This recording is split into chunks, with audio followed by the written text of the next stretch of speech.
আসসালামু আলাইকুম বন্ধুরা, চলে আসলাম আজকে আরও একটি ভিডিও নিয়ে। আজকের ভিডিওটিতে রয়েছে মজার একটি গল্প।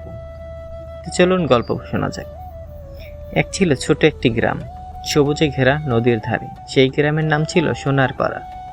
গ্রামের পাশ দিয়ে বয়ে যেত শান্ত একটি নদী, আর সেই নদীর পাড়েই সারি সারি দাঁড়িয়ে থাকতো লম্বা চিকন পাট গাছ। এই পাট গাছগুলোর মধ্যে ছিল একটি ছোট্ট পাট গাছ, তার নাম ছিল পাটি।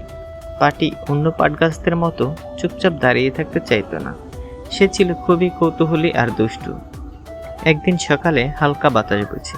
পাটি দুলতে দুলতে পাশের গাছকে বলল, শোনো, আমরা কি সারা জীবন এইভাবে দাঁড়িয়ে থাকবো? পাশের বড় পাট গাছটা গম্ভীর গলায় বলল, হ্যাঁ, এটাই আমাদের কাজ। পাটি একটু মন খারাপ করলো, কিন্তু সে হার মানার ছিল না। সে ঠিক করলো কিছু একটা করতেই হবে। পরের দিন দুপুরে গ্রামের এক ছেলে রহিম নদীর ধারে খেলতে এলো।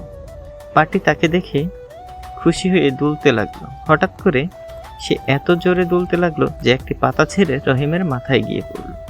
রহিম অবাক হয়ে বলল, আরে, কে ফেললো এটা? পাটি মনে মনে হেসে উঠল, আমি। কিন্তু রহিম তার কথা শুনতে পায় না। কদিন পর কৃষকরা এলো পাট কেটতে।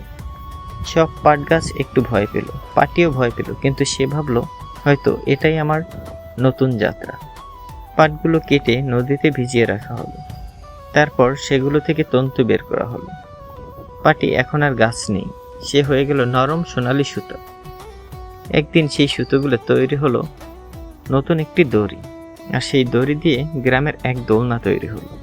রহিম সেই দোলনায় বসে দুলতে দুলতে হাসতে লাগলো। পাটি তখন মনে মনে বলল, এখন আমি মানুষের আনন্দের অংশ।